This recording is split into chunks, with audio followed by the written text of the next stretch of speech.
Isn't it time to get away, to jump in, to tee up, to get out and explore, to stay in and indulge, to feel the inspiration of wide open spaces?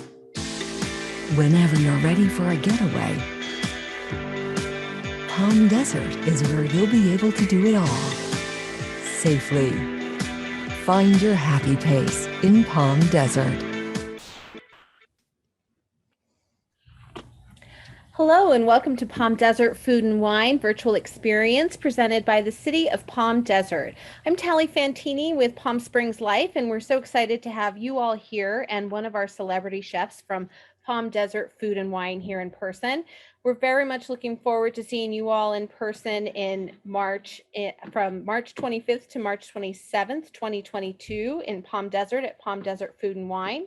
Today we have Chef Jamie Gwen, who will also be with us in Palm Desert in March. Jamie Gwen is a Culinary Institute of America and Le Cordon Bleu graduate, a celebrity chef and syndicated radio host, a certified sommelier, and a 7-time cookbook author. Wow. She can be seen sharing her passion for food on national television and in print from coast to coast. She brings the best to radio with her weekly syndicated radio show, and her dishes come alive with flavor on the Food Network, NBC, KTLA, Bravo, HSN, and more. You can always find Jamie's most recent recipes on her website at chefjamie.com or follow her on Instagram at Chef Jamie Gwen. We're so thrilled to have Chef Jamie with us today. Chef Jamie, how are you? Hi, Tally. Hi, everyone. Hello. I am so glad to be with you, in fact. And really, until March of next year, when we can actually cook together, this is the second best place to be, right? I welcome you to my backyard kitchen. Please note that I did a very deep clean of my grill today. So you are looking at a very, very spotless Twin Eagles grill, that which I am proud to say, because by the end of this virtual grilling class, it will not be that shiny, let's call it.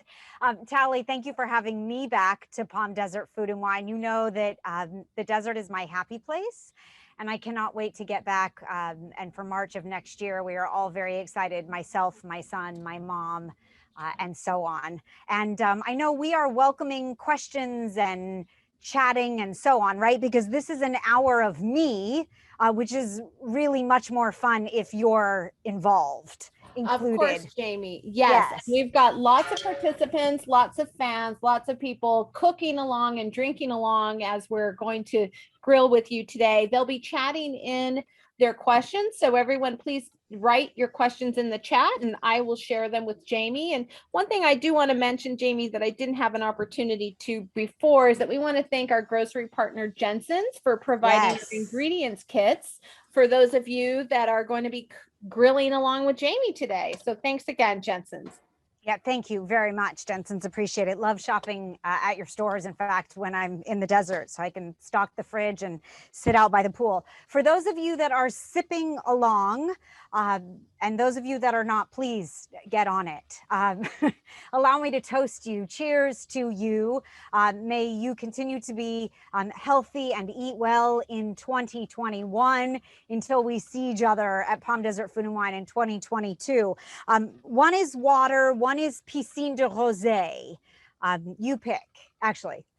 This is piscine de rosé. And for those of you that don't know, I'm actually using a corksicle cup because it stays cold for so long. And if you don't have one, one of the things I pride myself on, I should say, and Tally, thank you for the illustrious introduction, is I like to share my favorite tips and tricks along the way, whether it be for grilling or for sipping and drinking. And so if you don't mind, I will sort of scatter them in throughout the next hour or so, hoping to make you the greatest cook you know, and essentially to give you as much information as I can to arm you with to be a culinary hero. So some of it is, you know, sort of unnecessary dinner party conversation, but some of it will make you in the know. And for that, I hope that you enjoy the conversation. I am not new to this virtual experience, only because since the start of the pandemic, I have been cooking virtually on television. And for what were planned as in-person events, in this virtual space. And I have to tell you, it's even better when I can see you, although I have some friends, I hope, that are here, personal friends that are here for this virtual demo, and they're probably all wearing their pajamas. I love to see you most. Second best, I love to be able to take your questions and answer your culinary queries, and they can be grilling focused or otherwise. So please put them in the chat box, as Tally said, and she will share them, and we can sort of sprinkle them all throughout the next hour. For those of you that are cooking along, I hope that your ingredients are all set and ready to go. I have a few bonuses along the way, and this is a 1-ingredient grilled wonder. And so I thought I would show it to you. Up, man overboard. That's all right. We'll grab those later, but let me pull these grilled grapes off the grill and tell you about them. So we have grilled peaches coming up for dessert, of course, but I think that every fruit, just about every fruit, is luscious on the grill because the natural sugars come out and compound, and you get that wonderful smoke and sizzle, which is my favorite thing that you get off the grill, imparted into the flavor of the fruit. So allow me just to bring them closer and show them to you. These are grilled grapes. Very simply, 1 ingredient. Grapes. I took a big bunch from some red seedless that I had, and I trimmed off the stem end just so it was short enough that I could hold it in a bundle. And I threw it right on a piping hot grill. It takes about 2-3 minutes at most. I turned them a couple of times, but I'll tell you, the sugar comes out. You really sort of just warm them through, but the flavor is so full and so fabulous. So next time you're putting out a charcuterie board or a grazing board as the start of your grilling menu, or should you be so lucky to live in the desert, you grill year round. I'm a SoCal girl and a girl at the grill, and I grill year round as well. But this is a wonderful way just to sort of amp up the flavor and the culinary level of your grazing boards. I use these grilled grapes for everything. It's just so super simple. And I'm actually going to use them as the garnish for the prosciutto wrapped dates. As Tally very generously spoke the introduction on me, and I don't know who wrote that. Oh, I did. It was very illustrious, wasn't it? I want you to know that I do love to grill. I have proudly and humbly won some grilling competitions. I have some very favorite greats in the grilling world that I am quite fond of. If you don't know who Tuffy Stone is, he is a classically French trained chef who became a grilling guru and was just inducted into the Barbecue Hall of Fame. You'll want to look him up. His cookbook is probably one of the best James Beard award-winning and IACP award-winning books you've ever read. There are so many great grill masters. I spent a lot of time out by the grill trying to perfect my skills. And as I said, I'm going to share those with you along the way. If you love to barbecue or you love to dine al fresco, then I like to say we can definitely be friends. Usually I say if you love to cook or love to eat, you can be one or both. But if you really love to grill, then we're destined for a friendship. Let me mention to you before we start these prosciutto wrapped dates. This is a Twin Eagles grill. I'm very proud to be an ambassador for them. And I mention it only to tell you that the gentleman who started Twin Eagles was originally one of the lead engineers with Viking. It is stainless steel, welded, and the most beautiful design. And I'll tell you, I've had it for many years, in fact, and it will last a lifetime. It is a beautiful grill, in fact, with 3 different heating areas and a rotisserie. And I tell you this because I fired up the grill before I came out to the backyard. Then I gathered most of my ingredients. And I believe that any great grill, no matter how novice or connoisseur you are or your grill is, the grill takes longer to fire up than you think. So a good 10, 15 minutes, it's okay. It's just propane if you're at my house. I really think that the necessity to fire up the grill is not shared enough. Now, I'll tell you, with that said, I am a girl at the grill. I like gas. Why? And by the way, that is smoking hot. So I'm going to close it. Not before I turn off the left side, and I'll tell you why. I like a gas grill because I like instant gratification. Yes, I want it immediate. So I'll fire up the grill. And you know, one of the things I love about grilling is that there's very little preparation, right? You pour yourself piscine de rosé. I'll tell you about it. You pour yourself piscine de rosé and you walk out with salmon and some glaze you made ahead. And you've got dinner ready in 15 minutes. It's brilliant. Plus, you get to mix and mingle with friends and family or neighbors while you do it. You're outside under the beautiful sky. There might be nothing better, really. If you are a charcoal griller, I very much respect that. Kudos to you. I'd love to come to your house. I have always been a gas girl, and I believe propane in bulk, because I'm all about it.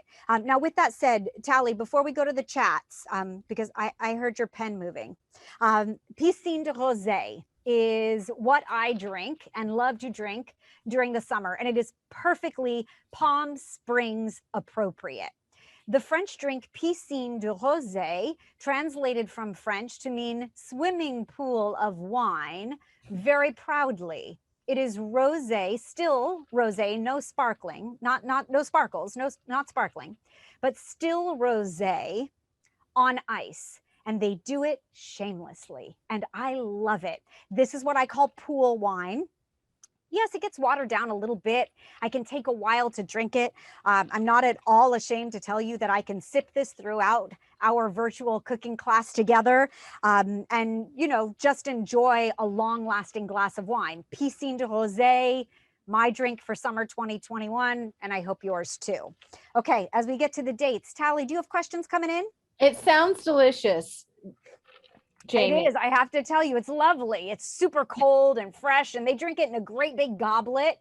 Oh, I mean, what could be bad about that? Right now, all I need is a chaise lounge in my happy place in the desert. exactly. Well, there's one waiting for you over here. So when you're Thank ready. you kindly. Thank you. Okay, We let me do know. have an interesting question, Jamie. What Sure. is the strangest fruit you've ever grilled? Oh, it's a great question, actually. The strangest one I've ever grilled. Let me think. Well, strange to some maybe, but not to others. You know, it's funny, right when I was saying almost any great fruit goes on the grill, the first thing that came to mind was I was just reading a story, a food article today about kiwi and how there's this new trend that you don't peel the kiwi. I don't know about that. They say it's just like the fuzz on a peach. Never grilled a kiwi, I'll tell you that. I love watermelon on the grill. That might be strange to some, but again, it brings out the natural sugar just enough to add a little bit of smoke. Crumbled feta, fresh mint. You've got a beautiful either starter course, side dish, or even dessert. I'll keep thinking if there's something crazier I've grilled. All right, why do I fire up the grill and then turn one side off? This is called a 2-zone grill. And I fire up hot all the way across. And then once my grill has preheated, I turn off the left side. Why? Because I'm actually creating an oven.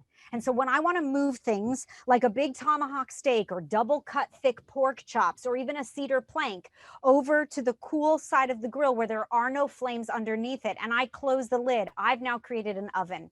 That's called a 2-zone fire, and it will make you a barbecue master. And it's important to remember. So keep it in mind as we cook together. Let's get to cooking. So I love dates. They come from the desert. In fact, I eat lots of them when I'm there visiting all of you. I got a bunch of them this time, not having the privilege of being in the desert, from Melissa's Produce, who is my produce partner. And they're gorgeous and big, so they must have come from the desert. And I called for Borsan cheese because I love Borsan. I find nothing wrong with the seasoned factor of it, I will tell you, right? It's already got the garlic and the herbs, and it did all the work for you.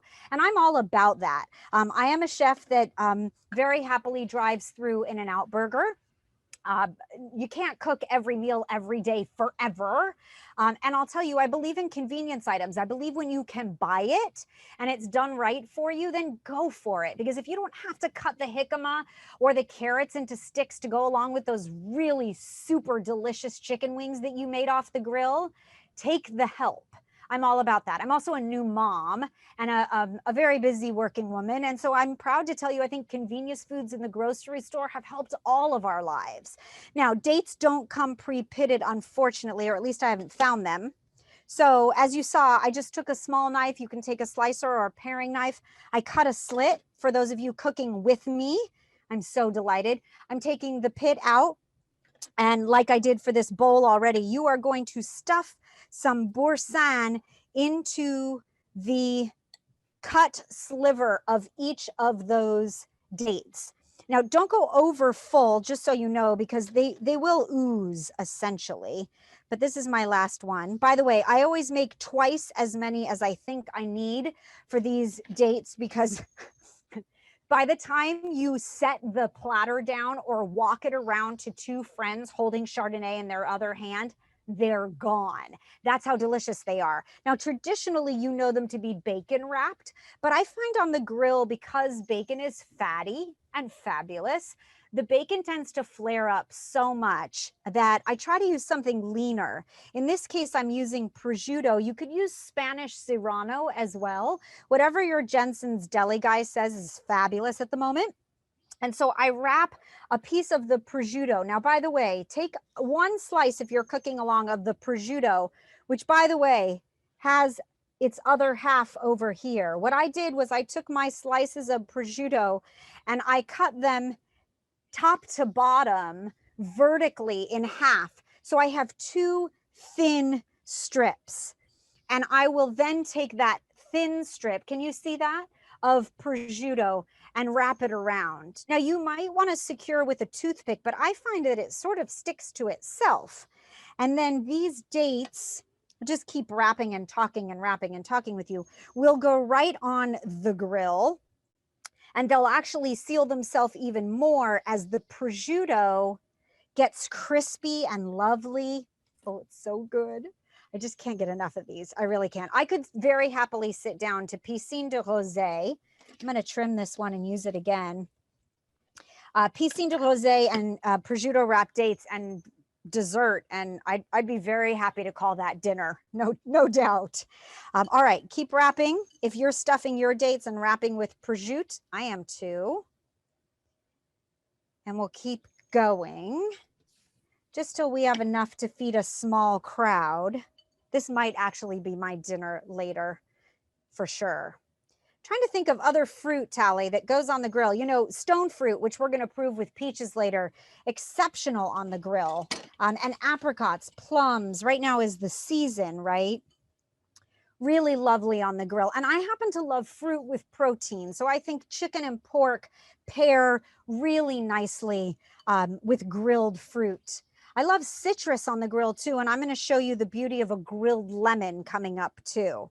All right, that should be enough to tide me over for a little bit, at least. So Tally knows me. We go way back, in fact, and she's laughing because she must be thinking to herself, oh no, that's not true. That woman can eat way more than that. I'm thinking I want some. I know. I wish I could have sent you some. All right. So on the hot side of the grill, in fact, I'm going to move this glaze off to the back here. We're getting to glaze. Might be the best recipe in this class. I'm going to throw the dates right on the grill. You could use your tongs if you like. I no longer have any lovely little hairs at my wrists from grand grilling for a long time. And so I'm going to watch these, because as the fat renders off, essentially, you're going to see a little bit of flare up, but we want to sort of keep turning them so nothing burns. And the secret here is that when you take the dates off, first of all, they warm through and their sugar level gets compounded. The cheese melts and warms just a bit. And when you let them sit on that grilled grape pedestal that you're serving on, the prosciutto crisps a little bit, and you will please every Italian that you might know in doing so. Now, let me mention to you that the sugar level in fruit is called, and by the way, these are going to take probably 2 minutes on each side, tossing often. The sugar level in fruit is called the Brix level, B-R-I-X. And you ask any sommelier or vintner, any farmer or grower, and they have a Brixometer, it's called, or oftentimes They use a traditional name called a refractometer. Maybe my wine friends call it a brixometer. I don't think that's the real name. I think that refractometer is the proper name.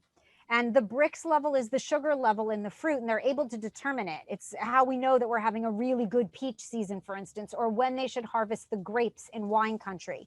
Well, the Brix level essentially rises so high when you grill fruit because you're compounding the natural sugars. And I really can't say enough about it. Now, I know that the right side of my grill tends to cook really hot. And so I moved these dates over. My cheese is starting to ooze. My prosciutto is getting a little bit crispy, and I love that. And I'm going to plate them right next to those grapes. I'm going to give them another minute while we get started on the salmon. So if you have, and you are cooking along, cedar planks, I hope you soaked them. If you didn't, you will refrain from using it tonight, only because any wood that you put on the grill, albeit chips or a wood plank, must be pre-soaked. I say at least an hour. There are some great grill chefs that say 30 minutes. These have been in the kitchen sink on a cookie sheet, in fact, for 4 hours, and I am going to get lots of wonderful smoke and sizzle from them. All right, these dates are ready to come off. So I am just going to plate them here with these grilled grapes. How are we doing, Tally? Doing great, Jamie. Okay, good. Oh, so good. So good. Now, I'm going to give these a drizzle of something. If you have balsamic, fabulous. Oh, look at these. So good. Close that grill again. Love it. Love it, love it, love it. So I've got some grill marks. The prosciutto has rendered.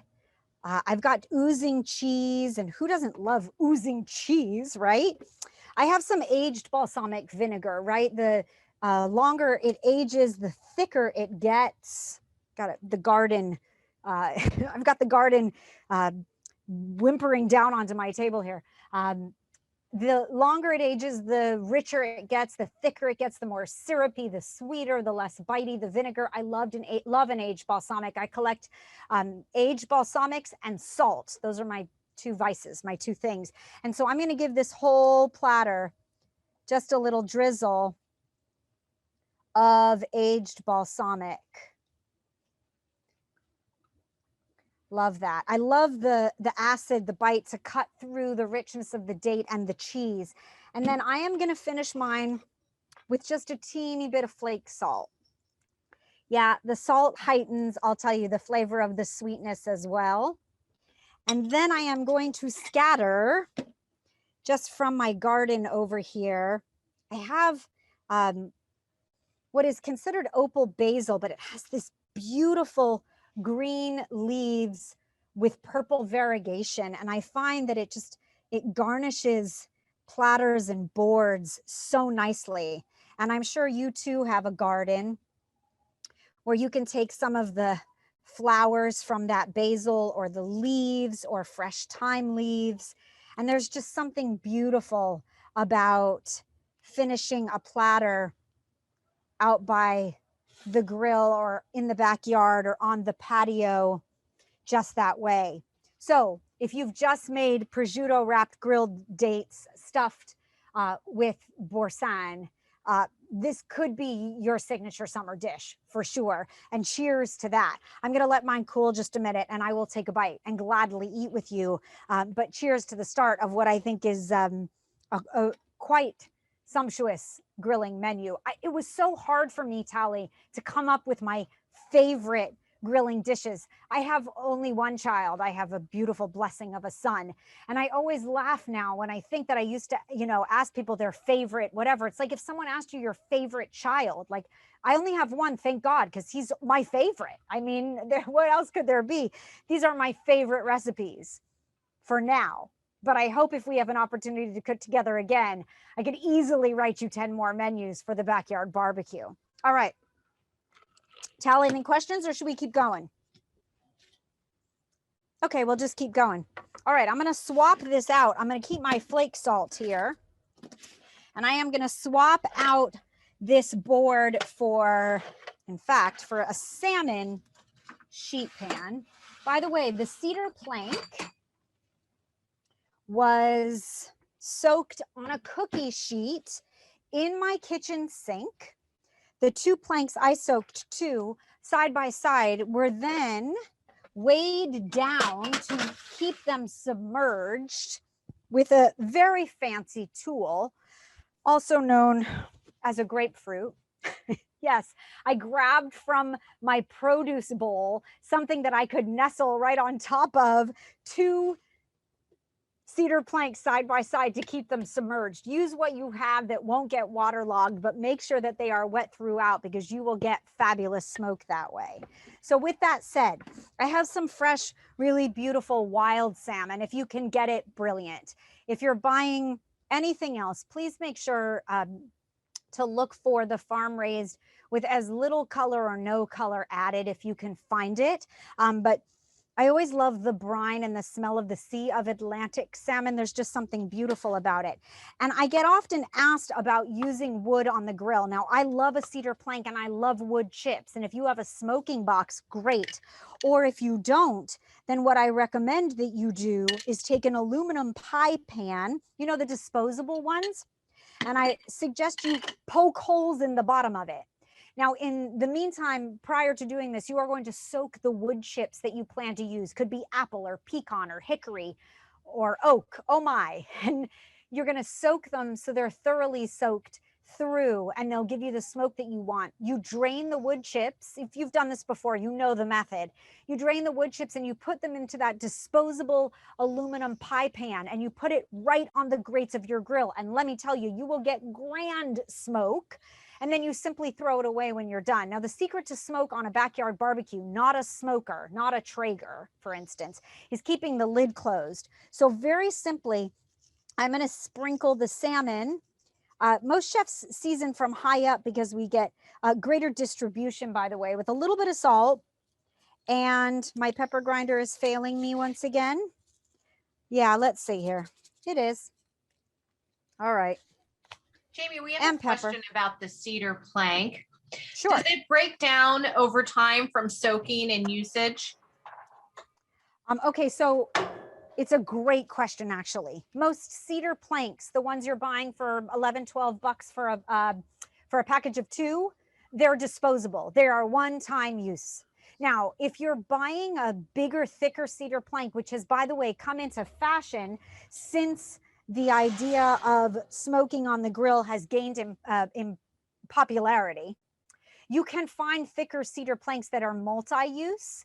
But I actually find that I love a cedar plank for lots of reasons. First and foremost, I love the flavor and smoke it imparts, especially with salmon and most fish.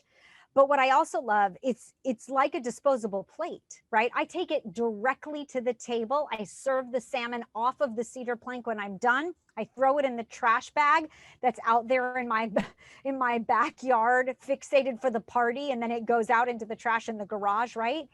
And I didn't have to transfer to a platter. There's something beautiful about that. So you'll find most cedar planks of the same thinness that you saw, or thickness, however you want to call it. This is, I don't know, no more than a 1/4 inch thick, maybe a tad bit, a 1/4 inch probably. And these are one-time use disposable.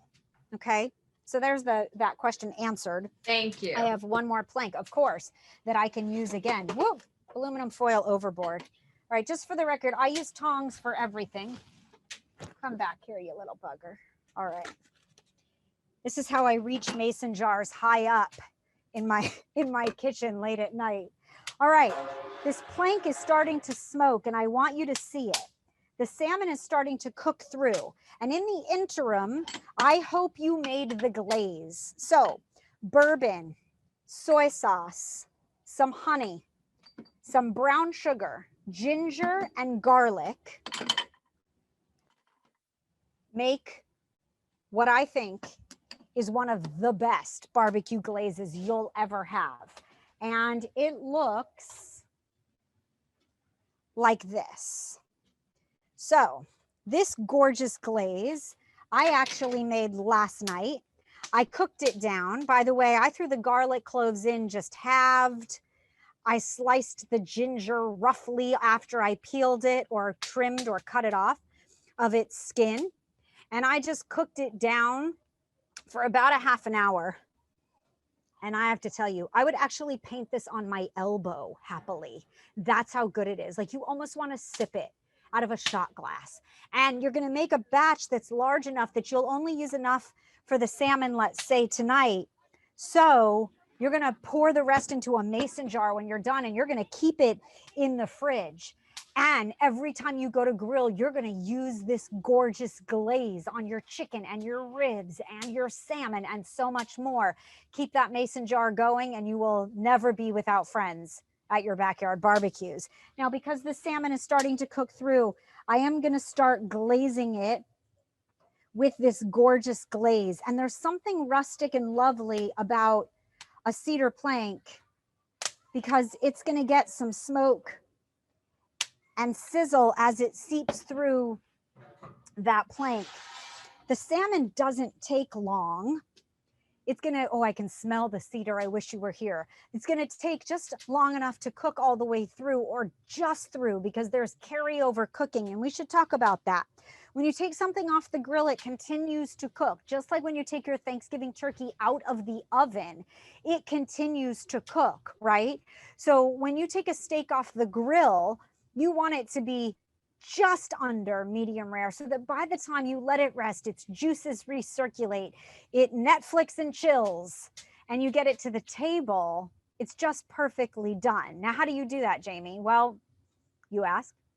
You do that by trial and error. And about 1,000 steaks from now, I guarantee you'll get it if you haven't already, if you aren't already a grill master.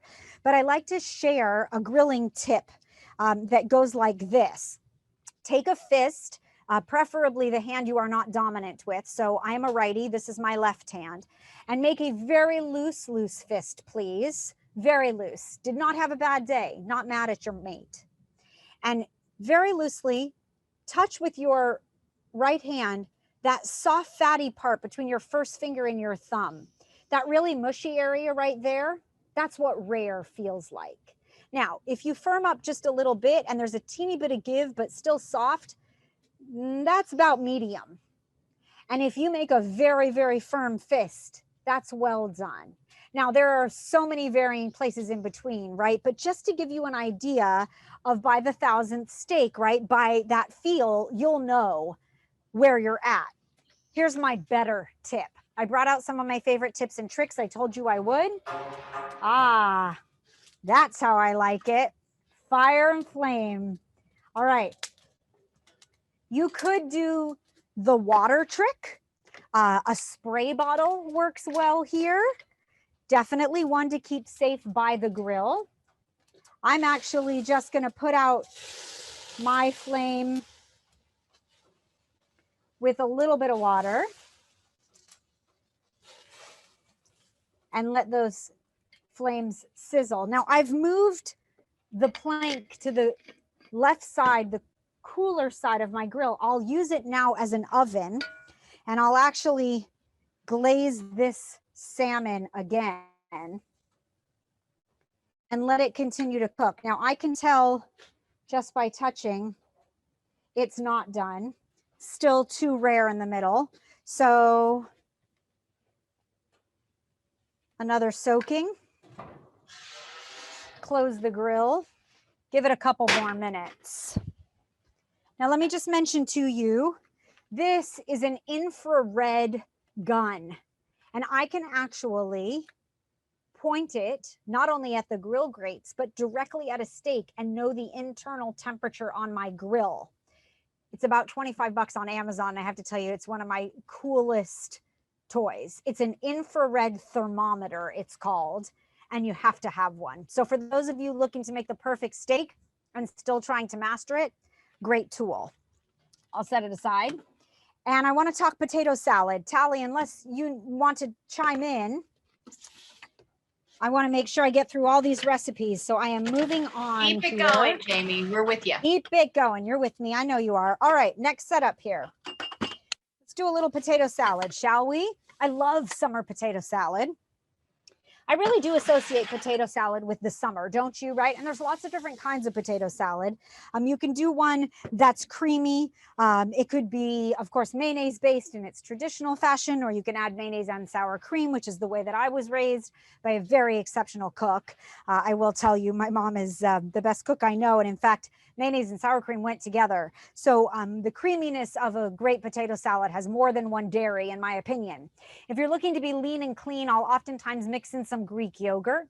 But then there is the vinaigrette-based potato salad that I really like, in fact, and especially when it goes on the grill. So please note, I'm going to check that salmon. Oh, now that's just looking gorgeous. And I think we're almost there. One more good glaze. I'm going to throw a piece of aluminum foil on the grill for this potato salad. And then later, I'm going to tell you how to waste not, want not, and use it, put it rather to good use. Let me give this one more glaze because I want this salmon to be exceptional, and yours too. See, that's just pretty. Love it. All right, another minute and we're good. The vinaigrette-based potato salad, by the way, is oil and vinegar based, right? So you are going to first cook off what I think is one of the best potatoes, and that is a Yukon Gold, right? Creamy and buttery in texture and flavor. You're going to cook them or boil them in water. You could steam them if you like. They could be little fingerlings or baby Dutch yellow potatoes from Melissa's, or they could be the great big ones that you should easily find most places. But once you cook them off and they are just tender with a knife, you're going to let them cool, and then you are going to slice them. And you're going to slice them and place them in a mixing bowl, just like this. Now, by the way, they're going to break. Some of the pieces will get rustic, and that's okay. But I'll show you why grilled potato salad is just so good. Let me just quickly slice this next potato. So I have plenty of potato salad for leftovers. All right, I'm going to pull that salmon now and let it rest. We're going to get this potato salad on. And then we've got a really quick and easy dessert, in fact. I'm going to go for a date, too. I could use a date. There's a joke there, really. Thank you for the courtesy laugh, Tally. I appreciate it. Everybody's laughing somewhere. We did just come out of a pandemic, by the way, and I did have a new baby. My son is my beautiful blessing. He came from my heart, not my belly. He is the beauty of adoption, and I have never known joy like I do with him. Makes me cry. But I will tell you, there was no dating going on during the pandemic. There was just a lot of baby. Pick the date when you have your baby, Jamie. That's right. As I like to say, he's my boyfriend, and he is. Right. Yeah, that's right.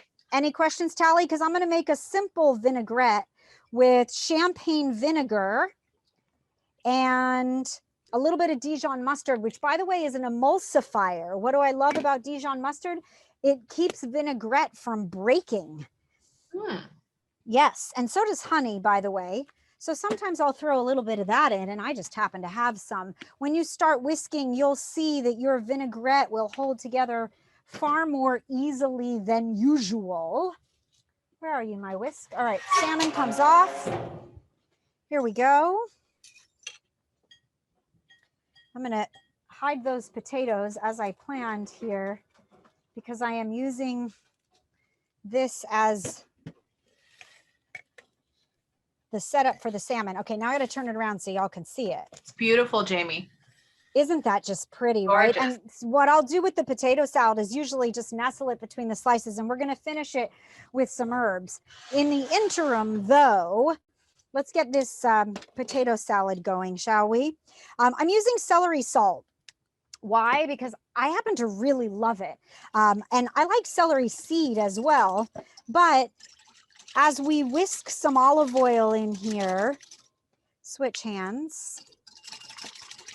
you'll see that I get a more guaranteed emulsification from the Dijon and the honey. And as soon as I have what I think is a very tasty vinaigrette, by the way, the best way to do a vinaigrette by yourself is to take a wet towel, just damp. I could try it with dry, and make yourself a little nest. This is how one makes vinaigrette alone, right? Which, by the way, is not a bad thing to do, vinaigrette I do it alone. all the time, Jamie. Right? Me too. But Tally, are you nestling your bowl that way? So the bowl doesn't move on the counter? When the towel is a little bit wet, it's even better. And it will keep the bowl still. Now, I think that's a good vinaigrette. You know how chefs taste things, right? Mm-hmm. Yeah, like that. That's delicious. I love champagne vinegar, by the way, because I find it a little more mellow. It's less bitey. It's lower in acid. And I like that factor. So let me pull out my next circus trick off this tray. And I'm just going to set it down. All right, now I have the vinaigrette and I have these sliced potatoes and I have this slice of aluminum foil, this sheet, right? And so I'll lay it down on the grill and I will put about half of the vinaigrette on these potatoes. I know you all are going to be making this because I have to tell you, it's so delicious. And it's going to fly up because I haven't weighed it down yet. Now there's celery salt in the vinaigrette. I don't think these potatoes need more, but you can always season salt and pepper if you like. And then I am going to take this aluminum foil and I am going to dump these potatoes. And you'll be amazed. There we go. How they will gain color and flavor from the grill, albeit that aluminum foil acts as, of course, a guarantee that they won't fall through the grates. And grilled potato salad is out of this world. So wait till you taste it. This potato salad will just take 2 or 3 minutes and we'll finish off this beautiful salmon. When the potato salad comes off, I like to gild the lily. And so we'll probably toss a little more vinaigrette in there. We're going to finish it with crumbled blue cheese. I'm going to give the salmon one last glaze before I serve it. But now we will take a necessary and most important tasting break. Any questions, Tally, as I dig into a date? Jamie, what other types of fish do you recommend for grilling? That's a good question. Oh my. Never trust a chef who doesn't eat her own food. You'll forgive me, but I cannot leave those there and not eat them warm. I'll get to your fish question, Tally. Tally, you want a bite? Yes, please. This is like the perfect time, by the way. The sun just set behind the mountain near where, on the side where I live. The ocean is just over there. And this is like that lovely time where you sit down with a glass of wine and just appreciate gratefully all that we have. Crispy prosciutto, the date is warm and it's really toothsome, like it's tender. And the cheese is not melty, it's just sort of gooey. So good. We love how you call prosciutto like a nice Italian girl, Jamie. Far from it. Good Jewish girl who calls prosciutto. But you know,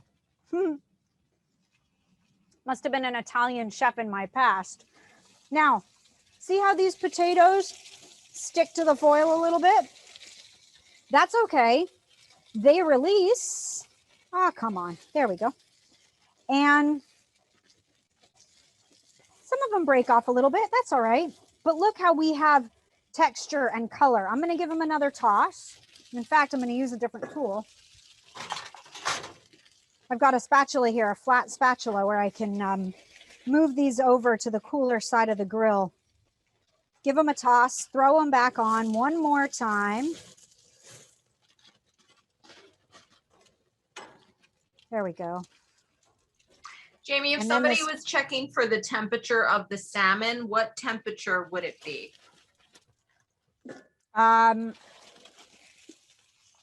Cooked through. Yes.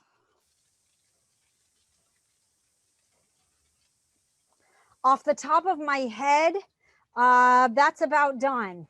I will get back to you with a list of temperatures. I can tell you turkey, beef, pork off the top of my head, but we don't usually give a temperature for fish, but I will get you one so that you can determine it and cook perfect, beautiful salmon. Because by the way, and it's a good thing to note, all fillets of salmon are different thickness, therefore they take a different amount of time.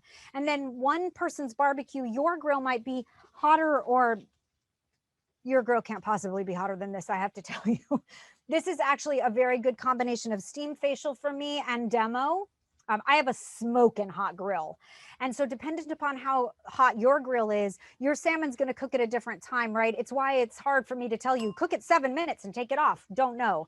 I would welcome, Tally, cooking questions, new friends, all of those good things via email. And so I will gladly extend my email address. I answer all of my email personally. It's Jamie, Jamie, @chefjamie.com. It all comes straight to me, and I will send out to whomever would like temperatures for as much as I can think up off the grill to make you a grill master and a culinary hero. How's that? All right, this potato salad is done. And so I'm going to throw it back into this mixing bowl. Tongs. Got another pair here. All right. If I lift up this foil and dump them in, you'll see, oh, check that out. Love it. By the way, foil has two sides. It does, if you didn't know. And you want to use the shiny side up so that you get less stick, or you get more stick resistance, actually. All right, see this? See how the potatoes got, I'm going to show it to you. See how the potatoes got marked and color and smoke and sizzle from the grill, but we were able to capture all of them. I'm going to throw in a little bit more of the vinaigrette. I don't think it needs much. I am going to throw in some crumbled blue cheese. I'm going to season one more time, salt, and if I have a working pepper grinder, I'm going to throw some parsley in here. And I'm actually going to break up the potatoes just a little bit so that I can nestle them in between this salmon. By the way, the blue cheese, if you're not a blue cheese lover, use goat or feta or whatever you like, but the blue cheese starts to sort of melt in here. And I can't get enough. Who wouldn't want to serve this to friends at your next backyard barbecue, right? Tally, don't you want to eat this? Because I do, and I made it. It looks amazing, Jamie. And I'm a blue cheese lover, so. Yes, I know that I remember that. All right. Tally's in my life has spanned 3 counties together, actually. At least, right? All right, so I've got all the goodness. And let me throw some extra blue cheese on here for you, Tal. Oh, thank you. All right. So you've got this big, beautiful Cedar platter for 2 of potato salad. That pan has cooled down. And you've got the bourbon brown sugar glaze over the salmon. How am I doing? Good. And then I like to finish the board with some freshly chopped parsley. You could do any herb from the garden here. And you really have what I think is a main course masterpiece. And by the way, when you're done, you certainly didn't dirty a plate. You just throw it away, that plank. Maybe we shave some lovely radishes over the top. I had intended to do that just for the potato salad, but why not add a pop of color? Oh no, that's good. All right. Beautiful, I can't wait to Jamie. eat that, just so you know. Cannot wait.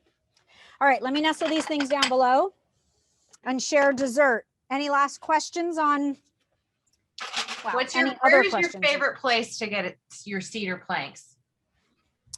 I would tell you probably online. I mean, because we've all bought so much online over the past, you know, what, almost 17 months. My son was born the week before the shutdown. Well, 10 days before the shutdown, 11. And so I judge everything by how old he is. So he will be 17 months. And so I know that we have had a 17-month pandemic. Amazon, Tally, is a great resource for cedar planks. By the way, I never answered other fish. Other fish on the grill, I do every fish on the grill. You notice that I threw some lemons on there? I'll show you them in just a sec. Give them a few minutes. One ingredient wonder once again. I do every fish on the grill. One of the things I love to do on the grill is shrimp scampi, and you wonder how. I actually melt butter in a saute pan, just like this, right on my grill. You want an oven-proof pan, one that is sturdy, and let me pull my peach ingredients out. I add lots of chopped garlic to it. I'll add some white wine, salt and pepper. I make a scampi butter, a garlic butter, right? And then I grill prawns or any size or shape or shrimp you can find. The bigger the better, of course. And then I throw the grilled prawns that have the smoke and the sizzle off the grill into the saute pan in that garlic butter. It's one of the best things off the barbecue. Let's see, I love to grill swordfish. I have a really simple marinade for swordfish, and a good 24 hours in the marinade, even better. It's Dijon mustard, soy sauce, lemon juice, and olive oil. It's a great combo. Works for lots of things, in fact, but I love swordfish off the grill as well. Salmon, of course. You don't want to do any white-fleshed fish that's so oily that you lose the piece of fish to the grill. Like, you seldom see sea bass on the grill, although you could do it on a piece of aluminum foil if you wanted to use your backyard barbecue as your method of preparation. There's lots of wonderful things. You can do a whole small trout and stuff it with fennel and shallots and sliced lemon and throw that right on the grill. I do crispy skin salmon, by the way, where you put the skin side down on the grill and then you take 4 sips or more of your cocktail of choice. And if you're patient enough, the skin of the salmon gets crispy from the grill, just like it would in a saute pan. Turn it over after you've oiled it, salt and pepper, and let it cook once again till it releases. Crispy skin salmon off the grill is fabulous. Oh, that sounds delicious. And you had me at the scampi. Yes, I wish you could come over for scampi. I love that, and I make it a lot. All right. What is better than a traditional lemon?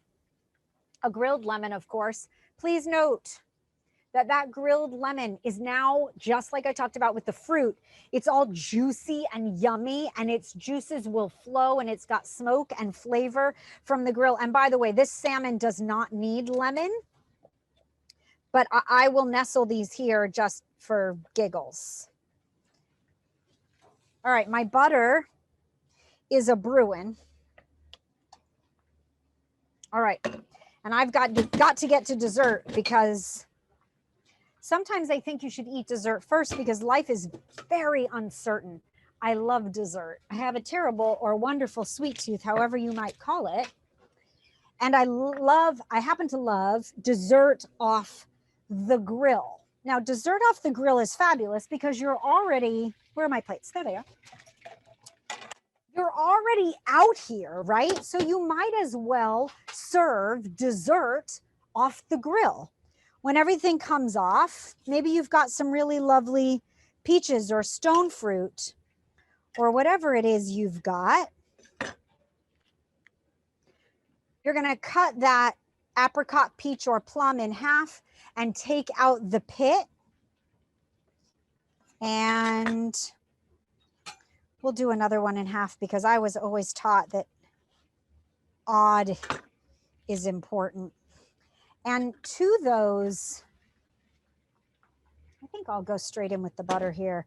Those peaches are going to get, did I pull the cinnamon already? There it is. They're going to get a bath of butter because once again, life is short. And they're going to get a bathing in cinnamon sugar. So I just added some lovely cinnamon to a bowl of sugar. This is so simple. This is just a few ingredient recipe. I'm going to take the butter that I melted. Again, I do everything on the grill, as you can see. I am going to carefully, because that butter is hot, dip the peaches cut side in the cinnamon sugar.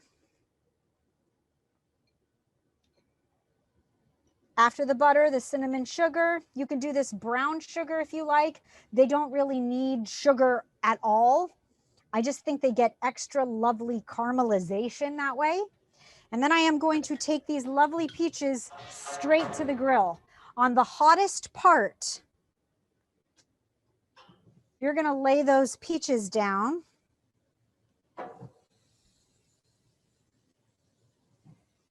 And they're going to get all caramelized and lovely, and they're going to heat through just a bit. And the fruit just comes alive with flavor. It really does. Jamie, would raw sugar work too? It would. Now you can tell that because of the fat of the butter, I've got a little bit of flame and fire going. So I moved these over to the cooler side. Raw sugar would work, Tally, but I suspect that it won't adhere as well because the granules are larger.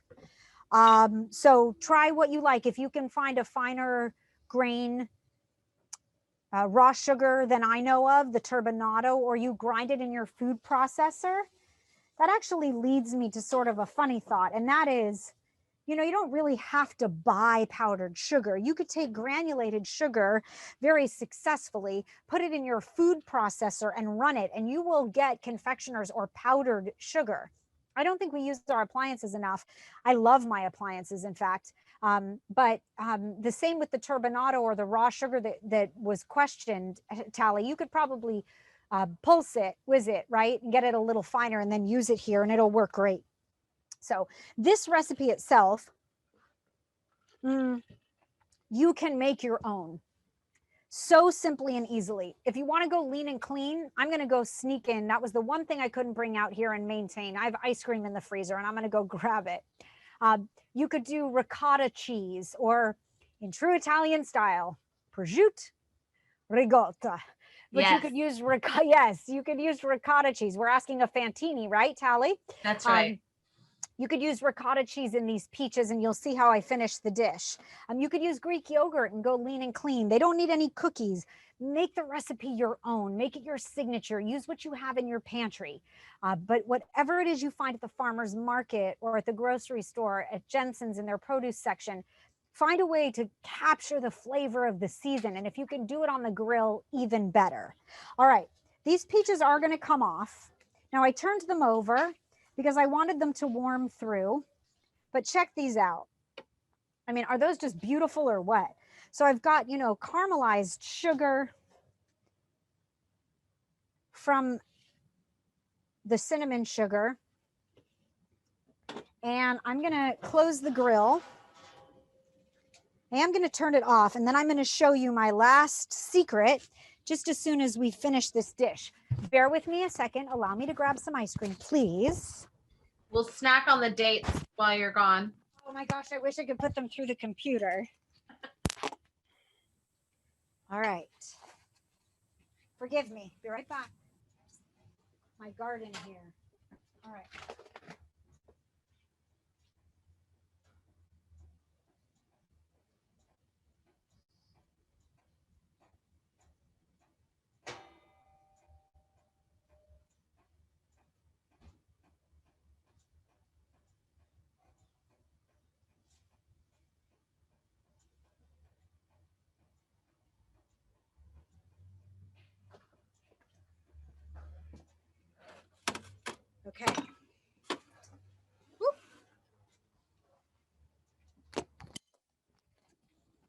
All right.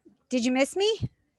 1, 2, 3, Of 4, course 5, we did. 6, 7. There's still 7. You weren't here.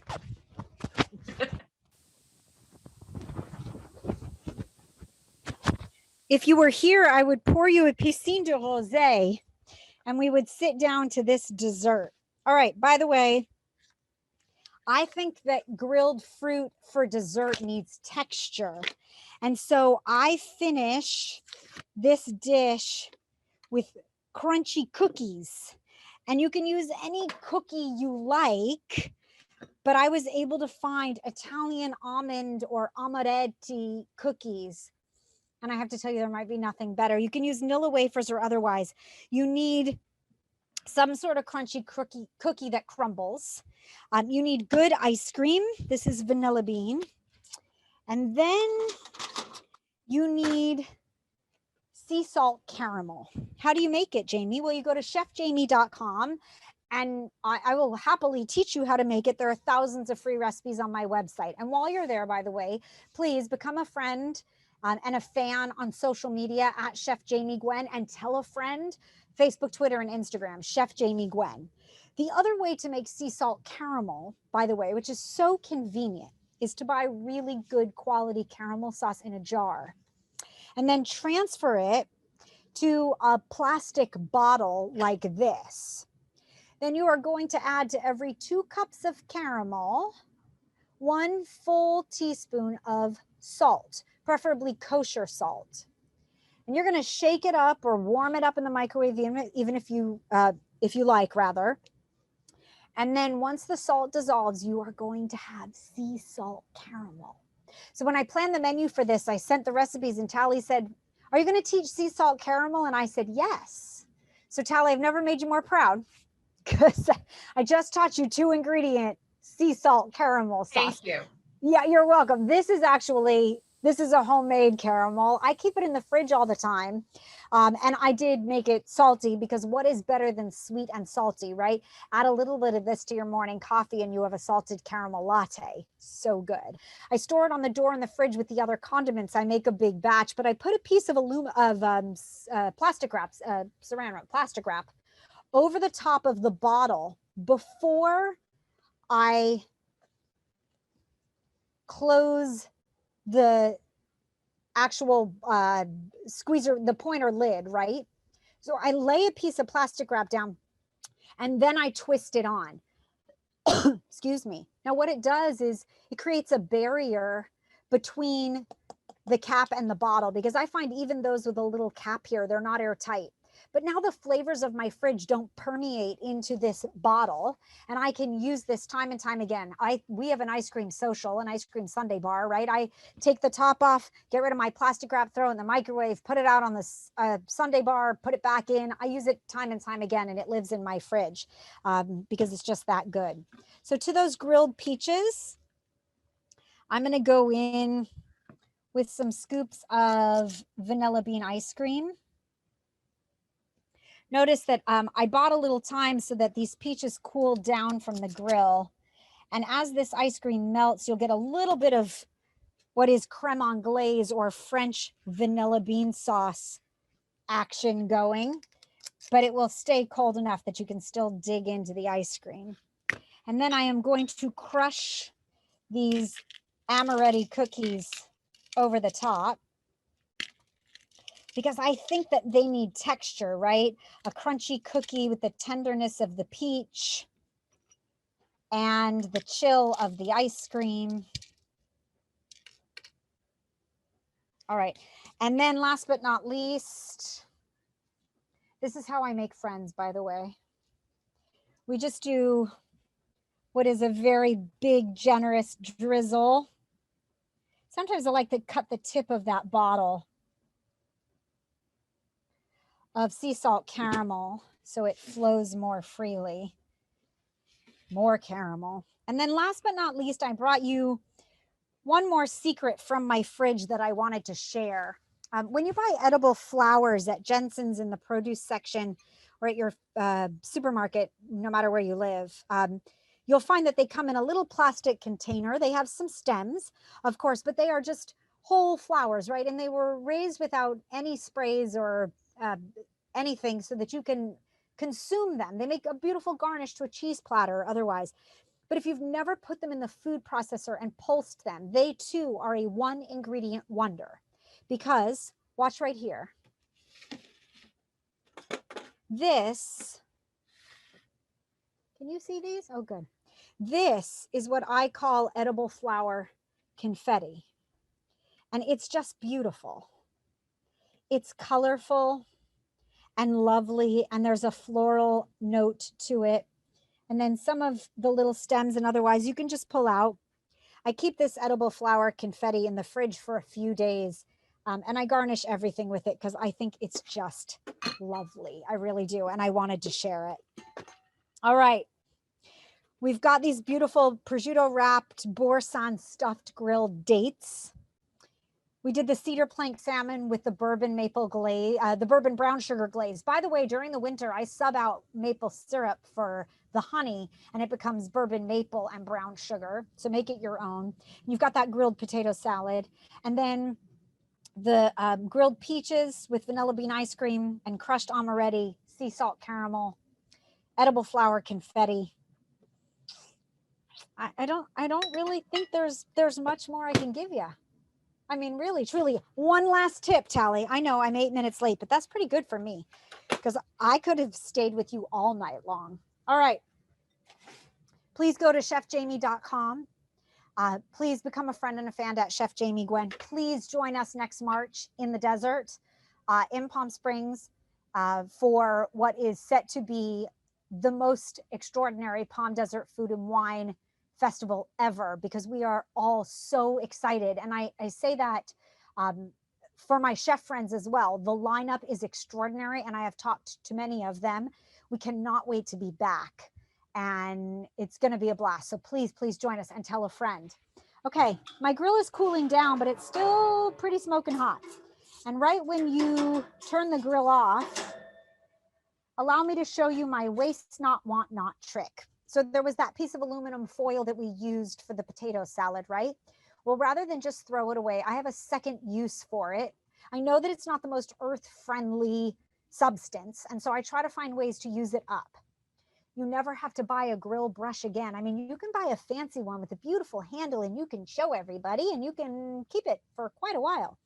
But if you want a disposable grill brush every time you use your grill, which by the way, I think is the secret to stick resistance.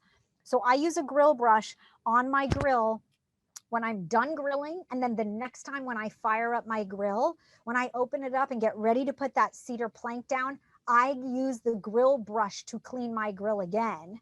At the end, though, of a grilling session, this is what I use. Aluminum foil rolled up in a ball, preferably used before so as to better the earth, makes a brilliant scouring brush. So check this out. This is a great way to clean the grill. I'm telling you, it's fabulous.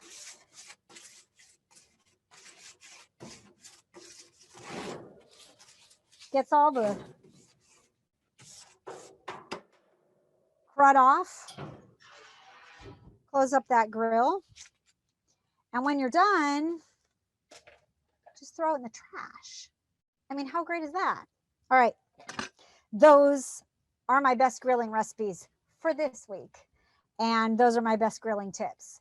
And I would love to dish with you. So please email any further questions if you'd like to chat about grilling, or if you have recipe requests or otherwise, Jamie, Jamie, at chefjamie.com. I would like to thank Jensen's, of course, as Tally mentioned. And I would like to thank Palm Desert Food and Wine, Tony, Tally, all of my wonderful friends there who have made me a part of this event. I can't tell you how much I love the desert. And so it will be a great joy to join you in March. Until then, we got to cook virtually together, and I get to eat all of this, Tally, all of it.